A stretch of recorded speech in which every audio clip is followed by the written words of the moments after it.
They say, if you want to understand the soul of America, you have to understand the NFL. But which NFL are we talking about? Is it the one played in the frozen tundra of Lambeau Field in 1967, where the breath of giants turned to ice in the air? Or is it the hyper-sanitized 4K dome-sheltered game of 2026, where a finger on a jersey can cost a team 15 yards and a playoff spot? If you've been watching this game for 40, 50, or 60 years, you've witnessed a slow-motion revolution. Today, we are going decade by decade. We are explaining the identity of every era from the 1960s to today. This is the complete evolution of the NFL. The 1960s, the war for legitimacy. In the early 1960s, the NFL wasn't the king of American sports, it was fighting for its life. You had the established, stoic NFL represented by the Green Bay Packers and the stone-faced Vince Lombardi, and you had the AFL, a group of upstarts playing a brand of football the old guard called Mickey Mouse. The 1960s was the decade of the power sweep. If you were a Packers fan in 61, 62, or 65, you knew exactly what was coming. Jerry Kramer and Fuzzy Thurston would pull from the line, creating a wall of meat and bone, and Jim Taylor or Paul Hornung would follow them into the end zone. It was simple, it was brutal, and it was unstoppable. But the game was changing. By the early 60s, the days of the bare-faced player were officially over.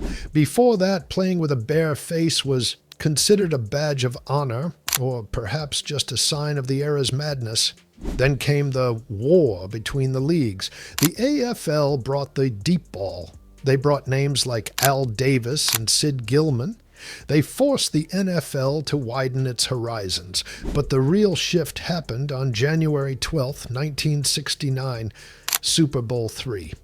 Joe Namath didn't just beat the Baltimore Colts. He proved the AFL belonged. That single game ensured the 1970 merger would change the landscape of American sports forever. The 1970s, the era of the Titans. If the 60s were about legitimacy, the 1970s were about the dead ball era. This was the most defensive, most physically punishing decade in history. In 1977, the NFL reached a breaking point. The average team was barely completing 50% of its passes. Passing for 3,000 yards in a season made you a god. Why?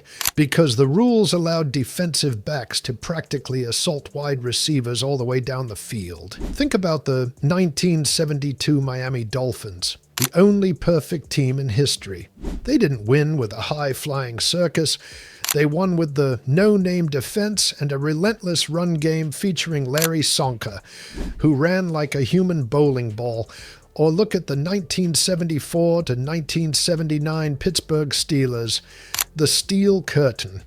They didn't just beat you, they broke you. Jack Lambert once said, "We're going to hit them so hard they'll be spitting teeth." And he meant it, but the NFL realized the game was becoming a stalemate. The viewers wanted points, they wanted highlights. So in 1978, the league dropped the hammer with the Mel Blount Rule. Defensive backs were now limited to a 5-yard bump zone. After that, hands off.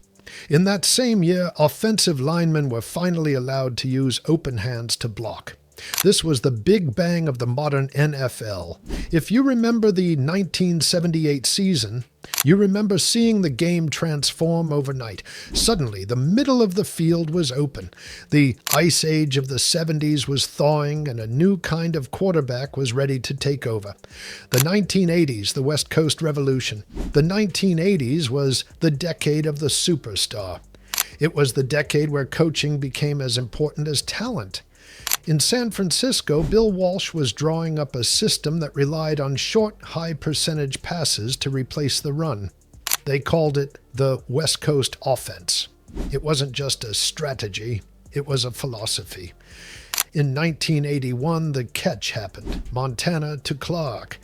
It wasn't just a playoff win over the Cowboys, it was the passing of the torch. The era of the monolithic, run-heavy dynasties like the 70s Steelers was fading, even as the Raiders managed to carry that old-school fire into 2 more championships in the early 80s. The 80s were about rhythm, but for every action, there is an equal and opposite reaction.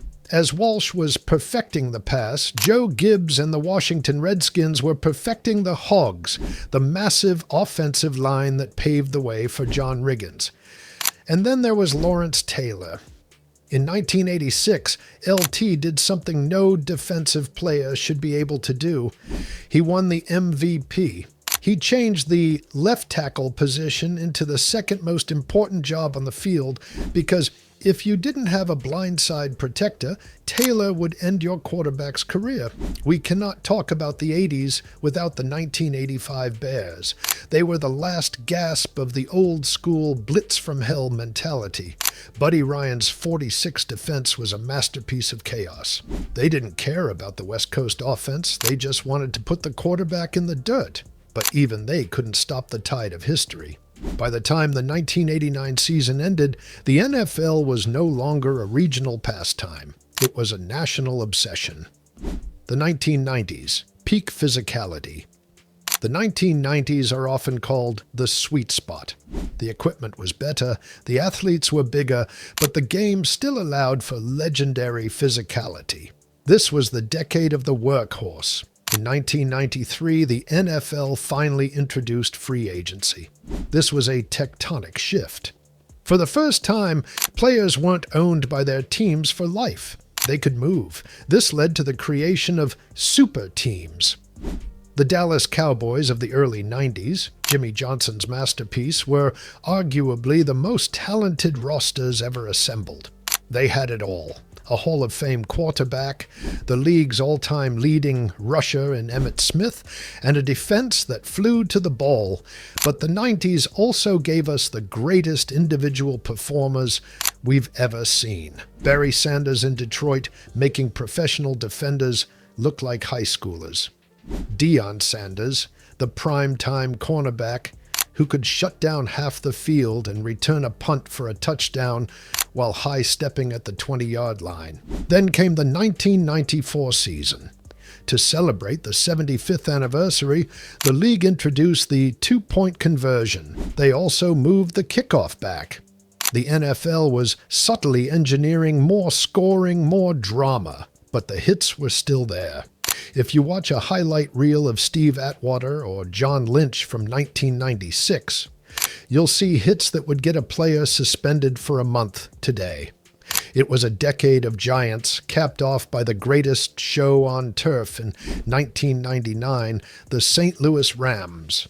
They were the bridge to the next century. The 2000s, the protection of the asset. As we crossed the threshold into a new millennium, the NFL faced a crossroads. The physical toll of the 90s had been immense, and the league's biggest stars were increasingly spending time on the sidelines. The 2000s became the decade of the asset, and the asset was the quarterback. In 2004, we saw a rule change that would fundamentally break the game's historical statistics. After the New England Patriots' physical secondary bullied the Indianapolis Colts receivers in the AFC Championship, the league re-emphasized the 5-yard contact rule. It's now famously known as the tie law rule. If you were a defensive back in the 70s or 80s, you played with your hands. In the 2000s, you played with your feet, because if you touched a receiver downfield, a yellow flag was already in the air. The result? The air raid didn't just arrive, it took over. We saw the rise of the greatest show on turf, the St. Louis Rams. Kurt Warner, an Arena League dreamer, proved that with the right turf and the right timing, you could move the ball faster than anyone thought possible. But the 2000s weren't just about finesse. This was the decade of the Ravens and the Buccaneers. In 2000 and 2002, we saw two of the greatest defensive units ever assembled prove that you could still win with fear. Ray Lewis in Baltimore and Warren Sapp in Tampa Bay were the last true remnants of that 80s-style intimidation. But by the time the Pittsburgh Steelers won Super Bowl 43 in 2009, the transition was complete. The league was no longer establishing the run to set up the pass. They were passing to set up the pass. The workhorse back, like LaDainian Tomlinson, who set the record with 31 touchdowns in 2006, was becoming a rare breed. The running back by committee was born, and the era of the $100 million quarterback was here to stay. The 2010s, the age of the super athlete. The 2010s took the space-age concepts of the 2000s and added a level of athleticism that would have looked like a different species to a fan from 1960. This was the decade of the hybrid. Tight ends weren't just blockers anymore. They were 260-pound track stars like Rob Gronkowski and Jimmy Graham.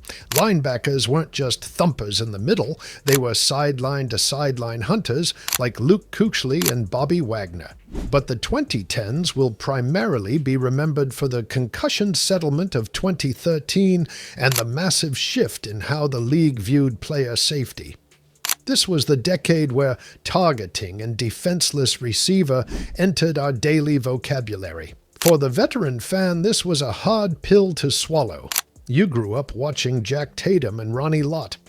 Now those same hits were getting players ejected and fined. Technicality began to outweigh grit. In 2011, the league moved the kickoff from the 30 to the 35-yard line, effectively killing the most dangerous play in football. The kickoff return.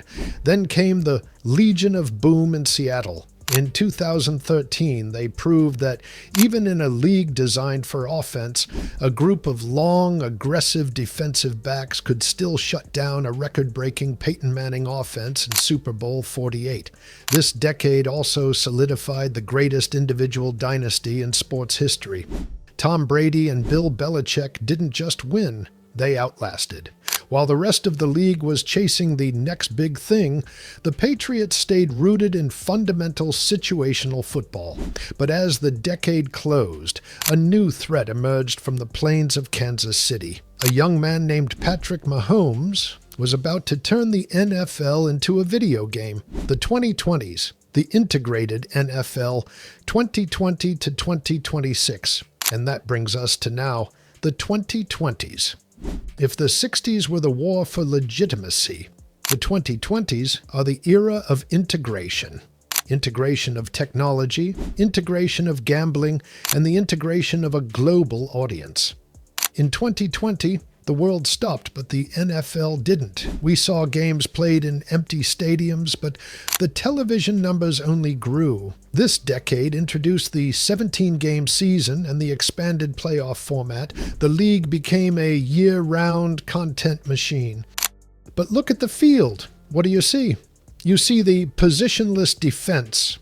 Coaches like Mike McDonald and Steve Spagnuolo are using safeties as linebackers and defensive ends as drop-back pass protectors. In 2024, the NFL introduced the dynamic kickoff, a bizarre, almost XFL-style alignment designed to save the play while reducing high-speed collisions. By 2025, the use of AI in coaching had become standard. Teams now use real-time probability models to decide whether to go for it on fourth down. The hunch of a coach like Don Shula has been replaced by the data of a 25-year-old analyst in the booth. As we stand here in 2026, the Chiefs have become the first true post-Brady dynasty. They play a brand of backyard football, scramble drills, shovel passes, and no-look throws that would have gotten a quarterback benched in the 1970s. But it works because the rules allow it to work. Today's players are safer, wealthier, and more famous than ever before. But for the man who remembers the mud, the blood, and the 1978 Holy Roller, there's a question that lingers. Is it still the same game? The answer is yes and no. The yardage is the same, the goalposts are the same, but the identity of the NFL is no longer about who is the toughest. It's about who is the smartest, who can navigate the rules, utilize the tech, and keep their stars on the field for 17 games plus a postseason.